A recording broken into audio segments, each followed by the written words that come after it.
novidades. A Amanda vai trazer aí mais novidades para vocês em relação à perícia, né, do caso Gisele. A gente estava até aguardando 4 laudos complementares serem entregues hoje. Não sei se eles já foram entregues. E também não sei a que se refere, já que o caso está sob sigilo. Mas estou super curiosa para saber que laudos são esses. Pelo menos qual foi o exame que foi feito. Os laudos de local de crime e o corpo da Gisele está passando por uma exumação. Vejam só. Que eu queria entender também, assim, o porquê, assim, o que é que eles justificaram para uma exumação, o que é que estão buscando. Para entender a trajetória do tiro. Mas já tá lá dizendo que foi ascendente no laudo necroscópico. Tem uma informação que eu vou pedir para Amanda explicar para vocês. Tá. A gente se debruçou muito nisso na cena, né? É lógico que a gente não vai mostrar, porque em respeito à família da Gisele, em respeito à própria Gisele. Sim. Mas a Amanda vai explicar para vocês um achado, né, da perícia que é muito importante. O corpo da Gisele estava deitado, com os pés para frente. Nós tínhamos ali uma varanda, né, uma porta de abrir e de fechar. E um dos pés estava embaixo de um rack, né, de tipo um centro de mesa. Isso, ali, do móvelzinho de TV. Ou seja, projetado para ali. Só que, ao analisar os respingos, os pingos de sangue, olha o que a Amanda vai explicar para vocês. Amanda, como é que os pingos tinham que estar no chão? Vamos lá. A perícia trabalha com análise de múltiplos vestígios. Um desses vestígios é o sangue. E o sangue fala muito pro perito, especialmente sobre a dinâmica do evento. Como que aconteceu? A partir da análise das formas das manchas de sangue, é o que a gente chama do perfil das manchas de sangue. Se ela tá mais arredondada, se ela tá espinhosa, se ela tá alongada, se ela tá seca, se ela tá escorrida, em qual sentido. O perito consegue falar sobre o evento, a dinâmica. Essa mancha significa que a pessoa que sangrava se movimentou, foi movimentada desse lugar até esse lugar. Essa mancha significa que a fonte de sangue permaneceu parada nesse ponto. Essa mancha de sangue significa que a posição enquanto o sangue escorria era essa. Então, a gente faz muita leitura com base no perfil das manchas de sangue. E ao examinar o perfil de manchas de sangue que estavam ali naquela fotografia que foi tirada por um socorrista, ainda bem que se tem essa fotografia. Deixa eu só corrigir aqui o microfone. Tá direito, Cleiton, tá direito? Agora tá, né? Então, analisando esse perfil de manchas de sangue que tá presente naquela foto, é apenas uma única foto, infelizmente, que eu queria poder ver muito mais. De cara, a gente já vê padrões, perfis de manchas de sangue que não batem com aquela posição. Não batem com aquela posição e nem conseguem ser explicadas por um evento, por exemplo, dei um tiro contra a minha própria cabeça e caí. Entre as manchas de sangue, eu tô vendo aqui na tela, próxima à mão da Gisele, onde tinha uma arma posicionada, que a gente tem um padrão de manchas satélites, que são essas manchas respingadas aí que vocês estão vendo. Elas são manchas alongadas. E quando a gente tem manchas alongadas, o sentido em que ela está alongado é o sentido em que a fonte do sangue foi direcionada. Então, se eu tenho manchas satélites alongadas, aqui olhando para a tela da direita para a esquerda, significa que a fonte de sangue foi movida da direita para a esquerda. Quem é a fonte de sangue? A Gisele. Então, como que ela se moveu? Não dava para ela ter se movido se ela tivesse caído, né? Porque ia ser outro padrão de mancha de sangue, né? Esse sangue ainda, ele pinga em movimento. Não estava parada. Então, assim, eu tô tentando falar de uma maneira menos técnica possível para que vocês entendam. Fora essas manchas alongadas, satélites que a gente tinha ali perto da mão da Gisele, essas mesmas manchas aparecem um pouco mais acima. Próximo ali a cabeça ao tórax, no mesmo sentido. Da direita para a esquerda, acompanhando o mesmo movimento.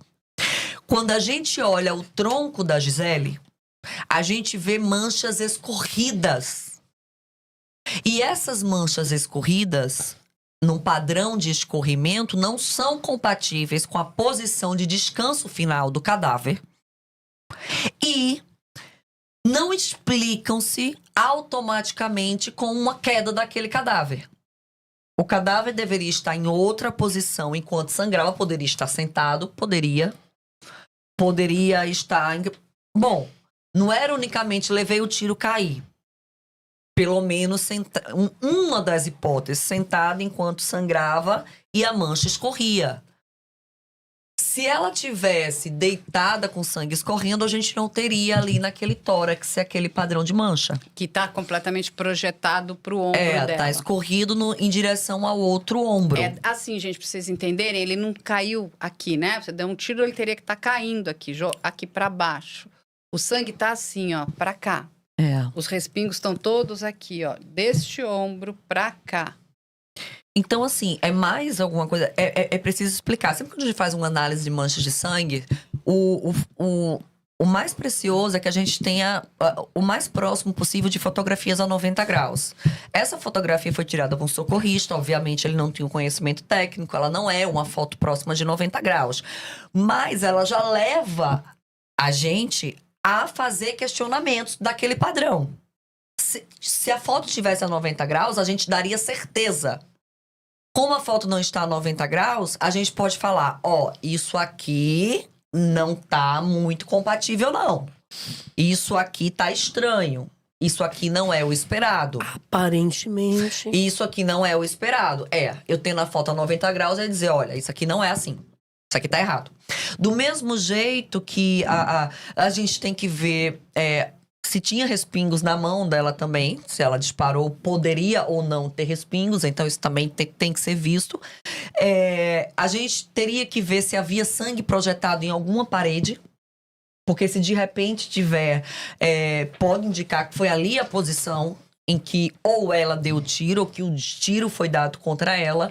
Então, assim, esse é o problema, gente, não requisitar a perícia no local, no momento que acontece. Não preservar o local. Não preservar o local. Porque o que acontece? Muitas vezes, quando uma vítima é socorrida com vida, os delegados não requisitam logo a perícia do local. Mesmo que a vítima sobreviva, é um crime que deixou vestígios. É uma tentativa de homicídio. Artigo 158 do Código de Processo Penal diz que é indispensável o exame de corpo de delito. Então, não faz sentido a gente ter ali uma pessoa que é socorrida, depois a cena é limpa, e nada é examinado de imediato. Depois é que a perícia vai lá. Aí eu lhe digo, a culpa é do perito? Não, porque infelizmente a gente não age de ofício. A gente tem que ser requisitado, então a gente tem que ficar aguardando ser chamado. A gente, por favor, me chame para eu poder fazer isso. É absurdo, é de revoltar. E por isso que a gente pede a nossa independência. E a questão da posição da arma na mão? Não, aquela posição lá, gente... É comum em caso de suicídio ou não? Não. Parece que está muito bem segurada. Não, muito bem segurada não. A não ser que ela tivesse um espasmo cadavérico, que é um fenômeno médico legal, em que o corpo enrijece automaticamente por inteiro após a morte. Isso aí é um fenômeno que não é comum. E com certeza não era a situação da Gisele, porque o corpo dela não estava em rigidez cadavérica. Então, em várias cenas de suicídio que eu já fiz por arma de fogo, eu já vi a arma de fogo próxima à mão ou posicionada na mão, mas a mão ainda abria, né? Ali não, tá muito fechadinha, encaixadinha. Não, e outra, Amanda... Para isso existe perícia técnico-científica. Sim. E exame residográfico. A gente já tem informações sobre o residográfico dessa mão? Tem, não tinha, mas nem na dele nem na dela tinha pólvora. Então, que é impossível, gente. Como que uma pessoa atira e não tem resíduo de pólvora? Não, e sabe o que acontece? Que me chama a atenção? Tudo indica que essa arma foi bem plantada ali. Vamos falar aqui de novo. A doutora Girardi já foi policial.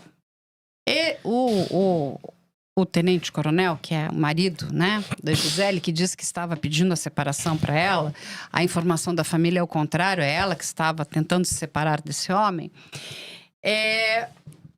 A gente sabe muito bem que eles são especialistas em preservação de cena de crime e se eles vão encontrar ali uma pessoa que precisa de atendimento, né, de emergência, eles são os primeiros a fazê-lo. A minha pergunta é, ele liga para o 90 e diz que a esposa atirou contra a cabeça. Vão perguntar, mas ela tem vida? Ele diz que não sabe, não sei. Enfim, ele não foi lá, ele não checou, ele não foi prestar os primeiros socorros, porque ele, inclusive, teria se sujado, não é? Feito um tamponamento, segurado na cabeça dela. Ele não faz nada. Ele tá mais preocupado em falar no telefone e depois em tomar um banho. Porque essa mulher foi morrer ao meio-dia. Ela entrou em óbito ao meio-dia no Hospital das Clínicas. E digo mais, era um entra e sai naquele apartamento que tudo bem que vá os bombeiros e o pessoal, né, os paramédicos para retirar essa moça, porque ela ainda é levada com vida para o Hospital das Clínicas, tudo bem. Mas aquele vucu-vucu de gente entrando naquele apartamento? Não pode. A porta era para ser fechada, lacrada imediatamente. E ele mesmo deixou a porta aberta, né? Ele disse, se eu não estiver enganado, que ele não realizou os primeiros socorros. Mesmo ela ainda não, ele não realizou. Mesmo ela ainda estando com sinais vitais preservados. Olha que estranho. É omissão de socorro. E o tiro é ouvido 7h28. Ele liga, parece que é 7h50 pro socorro. 7h58. 7h58. Nossa. Ou seja, meia hora depois. Meia hora depois. Por quê? E assim, também não se explica. E aí vai, né, chega a, assim, com todo respeito ao desembargador, mas aí o desembargador diz que ele não está lá na condição de desembargador, mas está lá na condição de um amigo.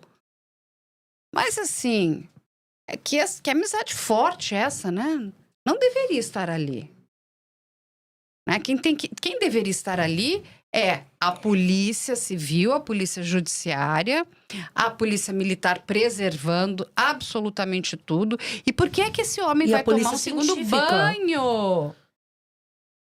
Como que deixam ele tomar banho? Contrariando a ordem das autoridades locais. Não, e ele sabe que não pode tomar banho. Porque, doutora e doutor, isso por si só já não é uma medida suficiente para um pedido de prisão? Sim. O que tá faltando? Carla, eu vi que a gente tem informações aqui que ele, nas versões que ele apresentou, o investigado, ele diz que as marcas no pescoço da Gisele podem ter sido causadas pelo filho da vítima. A filha. Pela filha da vítima. Ou seja, quer dizer então que se há indícios de esganadura... A filha esganou a mãe. A filha esganou a mãe, é isso que eu tô entendendo? É isso, você tá entendendo, sim. Tem uma outra questão. Gente, parece... É o fim dos tempos. De verdade. É o fim dos tempos. É uma cara de pau, né, gente? Agora, cara a perícia, evidentemente, vai verificar isso. Mas a gente tem informação... Não, a gente já tem informação do laudo cadavérico que essas manchas compatíveis com digitais eram equimoses de coloração vermelha. Ou seja, foram produzidas no mesmo dia. Atuais. Naquele dia. Exatamente. Vermelha, primeiro dia. Não dava pra ser da filha. A filha não estava nem com a mãe. A filha não estava nem com... E ele disse que isso aconteceu da filha quando elas foram no parquinho. Que, era 2 dias atrás. Se tivesse isso mesmo acontecido, a coloração era violácea. Então, já derruba daí. Seria um outro tipo de Geraldo lesão. Leite Rosa Neto... O senhor está numa situação bem delicada aí, hein? Porque a gente tem relatos aqui que... dias antes dos fatos, a Gisele pediu ajuda pro pai para sair de casa. Verdade. Né? Ou seja, ela já vinha manifestando essa intenção em se separar. Uma mulher que ela não podia usar um batom, não podia usar perfume, não podia usar calça jeans se não fosse larga, não podia usar roupa que marcasse o corpo, Ir pra academia não podia sem usar ele. salto alto, não podia cuidar do seu físico sem a presença dele. E aí esse homem manda uma foto para ela também, dias antes, colocando uma arma na cabeça, né? Ameaçando, eu vou me matar se você não me quiser mais. Acho que é isso. É isso mesmo. Aqui, pra mim, aqui a única novidade aqui é que é um casal da Polícia Militar. ambos são policiais militares. Porque eu não vejo mais nada que a não ser mais um caso de feminicídio que, aliás, lamentavelmente, nós batemos recorde de feminicídio. Todos os dias nós sentamos aqui, no caso a caso, na investigação criminal, Carla. A maioria dos casos hoje que nós comentamos são casos de feminicídio. Mais um homem que não aceita que a mulher... que não deixa a mulher brilhar, que não deixa a mulher demonstrar sua beleza. Ela não pode ficar cheirosa, ela não pode passar um batom, ela não pode colocar uma roupa que lhe agrada e ela não pode se separar quando ela não está mais feliz com aquele companheiro. Olha, gente, só que dá uma pausinha. A Sônia mandou beijos para todos vocês. A gente já está aí no nosso horário. Eu quero saber se o doutor Arthur quer falar algo sobre esse caso. Olha, é um caso que me lembra muito o caso de Goiás do prédio, do síndico. Sim. Parece que tudo aponta para uma linha e as autoridades permanecem de olhos fechados. É o viés de confirmação, né? Ai, gente, quanta. Mas olha só, o caso Gisele não vai virar o caso Vitória de Cajamar, não, de jeito nenhum, viu? Não quero saber. Eu adorei a fala da ministra Carmen Lúcia, que disse: não quero saber se foi policial militar, se não foi. Ali é a morte de um homem, de uma mulher, e quem estava com essa mulher era um homem. É isso que tem que ser investigado, é justiça comum. Vai para a justiça comum. Sim. Eu aqui fico perguntando... E não adianta ter amigo no Tribunal de Justiça de São Paulo, que não vai adiantar nada, até porque o desembargador, que já se declarou como foi ali como amigo, já é suspeito, portanto, suspeito eu digo de suspeição, ou seja, ele está impedido de atuar em alguma causa que envolva o nome dele ali. O doutor Machado Kogan, que é um desembargador do Tribunal de Justiça de São Paulo, é um homem sério, é um homem competente, eu tenho certeza que não tem relação com esse crime. De fato, ele deve ter recebido essa ligação e a pessoa falou: mataram minha esposa. Então, ele foi ali para dar um apoio para um amigo, não deveria ter ingressado na cena do crime, só que ele chegou no local, a gente vê pelas filmagens que ele chega, já estava cheio de policial militar lá dentro. A cena do crime já estava corrompida, já não havia preservação do local. Não, a gente não pode atribuir essa responsabilidade ao magistrado, ao desembargador, que, a meu ver, foi infeliz de ter ido ao local, mas acredito que a sua presença ali não tenha nenhuma relevância com a autoria desse delito. Mas, infelizmente, a presença dele acabou ali se tornando ali uma cereja, né, do bolo ali para dar esse destaque. A gente vê aí agentes da Secretaria de Segurança Pública, 2 policiais militares. É lamentável, Carla, ainda mais a gente que conhece a polícia. A gente tá aqui, ó, com a Amanda maravilhosa, uma profissional ética, eu competente. Adoro a polícia, gente. E tantos amigos que nós temos na polícia. Na polícia militar, na polícia civil, na guarda, na polícia federal, na guarda civil metropolitana. E no próprio judiciário, o doutor Kogan é um magistrado excepcional e ético. De amigos na perícia, na promotoria. Tenho grandes amigos promotores, desembargadores, juízes. Então, assim, em nome dessas pessoas, desses bons profissionais, que esses crimes precisam ser esclarecidos. Tudo nesse caso aqui tá esquisito. Eu acho que eu vou falar a frase da doutora Girardi aqui. Caixão e vela preta. Caixão, nessa sexta-feira 13, Carla. Moço, não tá dando só não, aberrações jurídicas. Caso Henri Borel, caso Vitória de Cajamar e caso Gisele por PMs, Polícia Militar. Caixão e vela preta, sexta-feira 13, que sextou, hein? A gente pegou aí 3 casos cheios de problema para vocês entenderem. Uma sexta trevosa. Mas eu prometo na semana que vem trazer os casos que têm boas investigações, porque são vários, né? Mas a gente precisa ficar de olho nesses que têm coisas estranhas, porque, gente, se acontece com um, pode acontecer com qualquer um. E isto é um problema. Isto é um problema. Tenham isso sempre em mente. Nós precisamos ter transparência nos processos, transparência em tudo que acontece, principalmente nessa área, que é muito delicada para a nossa sociedade. Queria agradecer aqui a Amanda CSI, essa perita que a gente importa, que em breve, olha, estamos fazendo de tudo para ela vir aqui para São Paulo. Ficar aqui em São Paulo, ó, isso é sonho. Pede uma permuta. Pede uma permuta para São gente Paulo. Adora. Agradecer a doutora Alessandra Girardi, essa força aí, né, do direito. Maravilhosa. Essa mulher extremamente combativa, que coloca o dedo em tudo que tá errado mesmo, que é para incomodar. Medo. Destemida. Filho, mas aqui já só nasci tem pronta. três aqui, ó. Três mulheres sem medo aqui, né? A gente bota medo, é diferente. Ao doutor Arthur, muito obrigada por vocês novamente dividirem tanto conhecimento, né? Tanta generosidade de vocês com as pessoas. E é isso. Eu sempre digo e vou repetir 1 milhão de vezes, a maior arma da população é a informação, porque uma população bem informada, ela cobra. Ela se questiona, ela para, será que isso aqui tá certo? Eu quero a coisa transparente e correta. Quero agradecer aqui o Cleison, nosso querido operador, está cuidando aqui de toda essa mesa de operações. E durante a semana, às 9 horas da manhã, sempre aí o Além da Notícia, aqui durante...